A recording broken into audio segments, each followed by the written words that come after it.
I'm feeling very activated, a lot of fire. I'm feeling the sword of truth.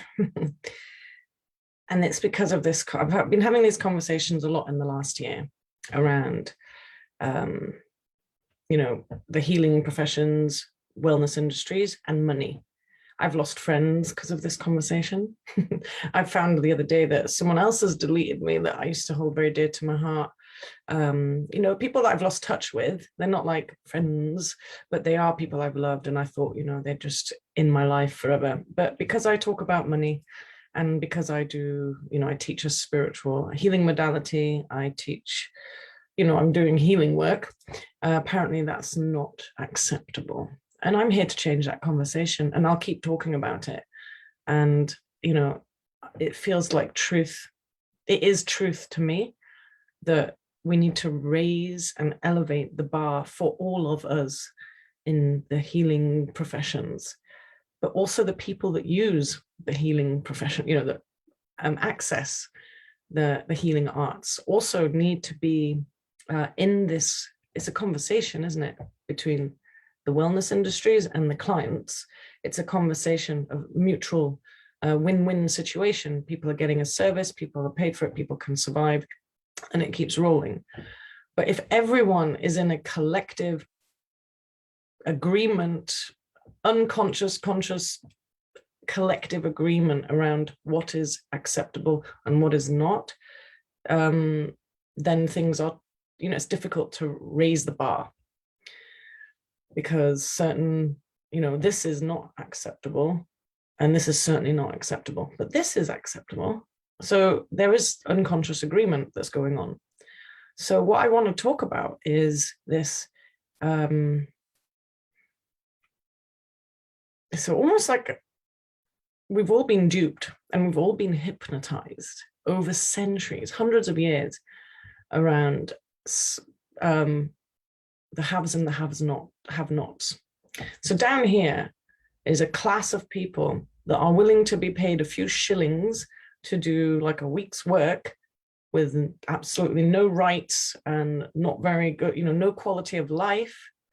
And then this band of work will get this much, and that's the ceiling. So with healers, it's like you're earning, you're like, oh, just, it's okay, 20 quid an hour, that'll be all right. I'm just doing some energy healing, Can you survive? Are you able to survive on what you're charging for your healing work? And is that why you've got a part-time job or another job and you just do the healing on the side, even though you know deep in your heart that you're supposed to be doing this work, that you're on this earth to do that work, but you're working in all these other jobs to make ends meet? Why? Like, that's what I want you to ask. I'm not saying why to you. I'm saying, like, let's question this. Whatever the word for unhypnotize ourselves.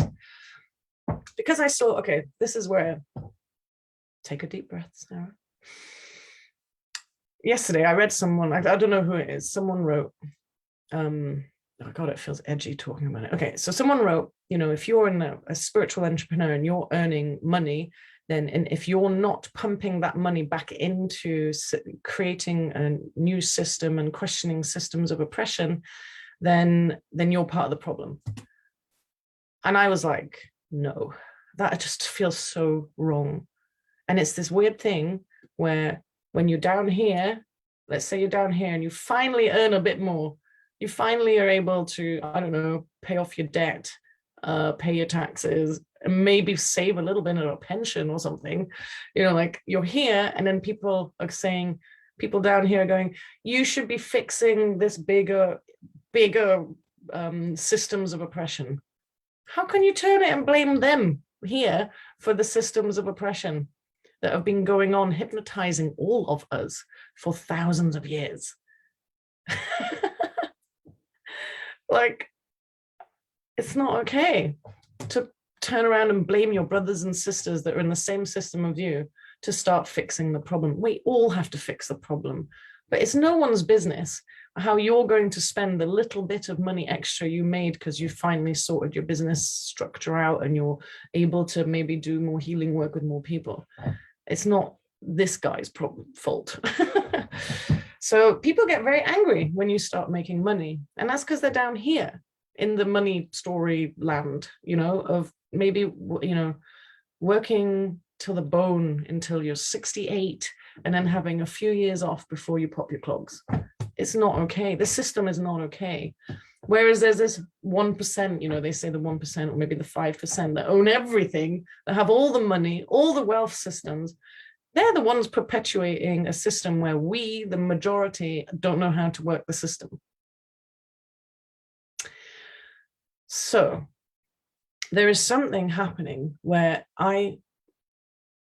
so my friend and I have been talking, and he's mentioned several times this thing called the threshold guardian.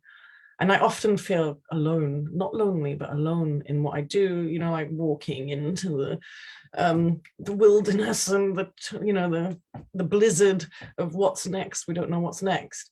And then standing up and saying, oh, I think this is something. And then people go like, how dare you tell us that there's something else, because that would break our bubble. And an image I had was, if our collective consciousness of this is how much we're allowed to earn, and this is what wealth is now, and this like little bubble, it's like it's got a, like how a water droplet has a skin of some kind, and I'm pulling on the edge of the skin, which means that the bubble will burst, the water will disperse, and then there's no ceiling anymore. That's what I feel. I feel like I'm poking, and then everyone's going to get upset with me because I pulled the skin off the water droplet, and then suddenly we're all exposed. What I believe is that you can crack your money story open, that you are worthy, you are deserving to earn a proper living, to have savings, to have an emergency pot, to have enough money to send your child to university. And you should be able to do that doing the thing you love. And once you get so all the blocks to make that happen are pretty much emotional, ancestral, collective pressures of oppression. Oppression of the magical people, oppression of strong, powerful people, oppression of people that resist the status quo, oppression of the people that stand on the threshold and shout that maybe something's not right. The ridicule, all of that historically has been going on for so long. I'm getting goosebumps everywhere. Oh my God. It's been going on so long that we, the common people, internalize those narratives. We internalize those oppressive forces, and they become our little police state inside our minds going, don't do that. That's not acceptable. That's not okay. Don't do this. Don't do that, and it's not. That isn't you. That's not your spirit, your human spirit that creates, that can invent, that can think, that can literally gather ideas and visions together and start building something that you can offer people. You are so powerful.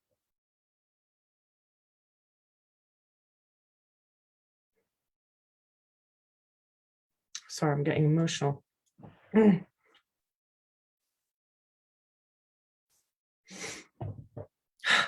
You are so powerful, and we need to take responsibility for the voices we've internalized. No one else is going to take those voices out of your head that tell you you're not good enough. The school voice that said, oh, your Bob's better than you at maths, and you're in a line like that, hierarchical learning, achievement-based learning. Where you were compared and graded against each other, that all of those damaging practices to your self-esteem have been internalized, and the same goes for people in minority ethnic groups, for people that do things differently than the establishment, all that, the oppression goes everywhere. The women were oppressed for thousands of years, are still oppressed in a way, in our minds and in our attitudes in the workplace and pay scales. And, there's like so much flipping oppression that we've internalized, and we just walk around perpetuating it, and it needs to stop. Your spirit is kind, is calm, is serene. Maybe it's humorous, maybe it's fiery, maybe it's fairy. It's all, everyone's is different, but it is not oppressive. So if you have feelings like, I can't do it, I'm not good enough, I don't know how to do it. That's just because you've been told repeatedly you're not good enough. And I'm telling you, you are. And, you know, me becoming successful in what I do and things working for me it's taken work. It's taken, you know, 10 years of clearing my head from these voices of oppression that put me down. And it has taken, the magic ingredients is grit. It's like, I know I'm supposed to be doing this. I'm going to sit down and do it. I'm going to figure it out. I'm going to click buttons until I know what I'm doing. And the first 20 times I'll be terrible at it, but then eventually I'll get it. And I've put together, you know, 10 years of my learning of how to be visible with healing work has come up with this visibility gateway. And it's incredible, like all the layers. We're going to look at all the layers of this visibility story for healers. So you come out with like so much at the end of that. You know, you get a whole business blueprint, you get a protocol you can use again and again. You've cleared eons of these oppressive voices out of your system. And you've practiced during the course with feedback and support from a community of people. And then it carries on after the course. You're within, you join the community of graduates, and I offer all sorts of help and ongoing support. So it's like breaking the spell that we've been put under, that this is all we're allowed. And if you get to hear, you know, it's like, you know, like the base, you know, how the rich aren't being taxed, but the poor are being taxed ridiculously. You know, it's like, you can't, it's very hard to raise out of this band here, you know, and if you put your head above there, you get beaten down by people down there. So that is hypnosis of like, no one should rise, because then I'd have to rise too. And, you know, it's uncomfortable. But if we all did it together, you know, I think we're all walking there together. And, you know, the reason why I'm talking about money is I'm not talking about my money gateway thing, because that's not going to happen now again until, you know, after in 2022. There's not going to be another one this year. And I don't think, no, I won't. It's too much on this. I'm talking about it because Money Gateway came out of Visibility Gateway. I kept doing, I've done 5 Visibility Gateways and then years of one-to-ones. And I know that visibility for healers and wellness practitioners and chiropractors, whatever, it is linked to money. I mean, there's lots of reasons, but money is a big one. And I had to create Money Gateway because we didn't have time to spend, you know, we needed much more time just to go into the money story with the healers, because it's deep. And it's interlinked with prejudice and oppression and the poverty hypnosis and all that stuff. And so it takes time to dispel. So that's why visibility is interlinked completely with the money story. And that is why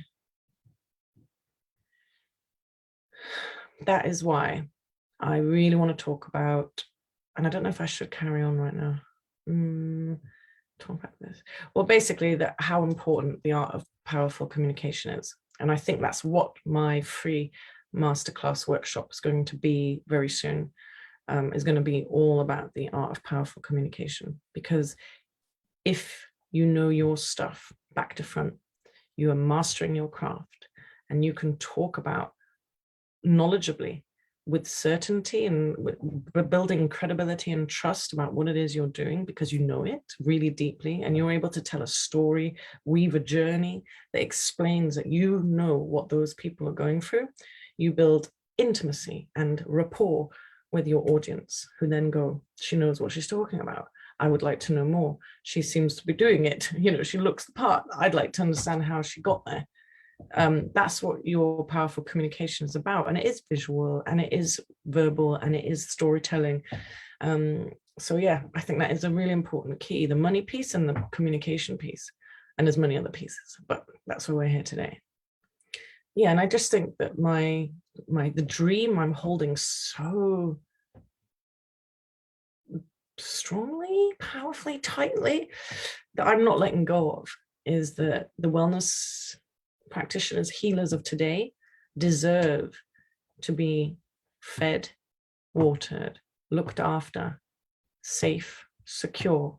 How many elders, powerful healers in their elders' years that have been in service to Earth and its people all of their life have no money to live off in their old age. How is that okay? Collectively, wellness people and all the clients that use them, how is it okay to be paying pittance to people that put their life on the line for you and are in debt, or having to use credit cards to survive or something and have no long-term security? It's not okay. So something needs to change in this hour, charging by the hour. Or how I feel like I'm doing it is I offer a lot of free stuff, like all my writing, all my videos. I have hundreds of videos online. I do masterclasses. I have free stuff.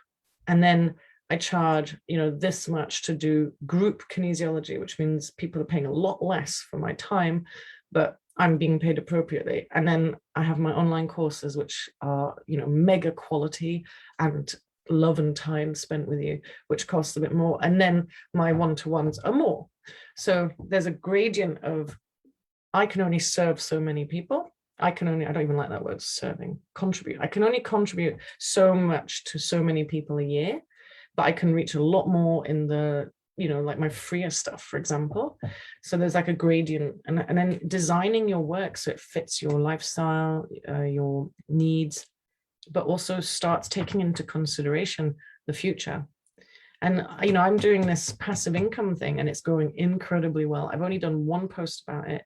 I have a Facebook group about that, and you can ask me about it, because that's full of the spiritual leaders and healers that are creating passive income so that they can have a pension pot and a future pot, and then create from the love of contributing, not for the need of survival and the threat and the stress and adrenaline of having to just do something and create something, and unable to think outside the box about how you offer your work or how you create streams of income. So there's a lot there. I'm going to stop. I could feel the fire and I was like, I'm going to have to go on again. I'm here. Talk to me. Let me know if you love these videos or get something out of it. Please, just like, love, share. It's not much to ask, but it really helps. Share the message with more people. I really appreciate all your love and support. And yeah, the Visibility Gateway is 1st of November. Lots of love.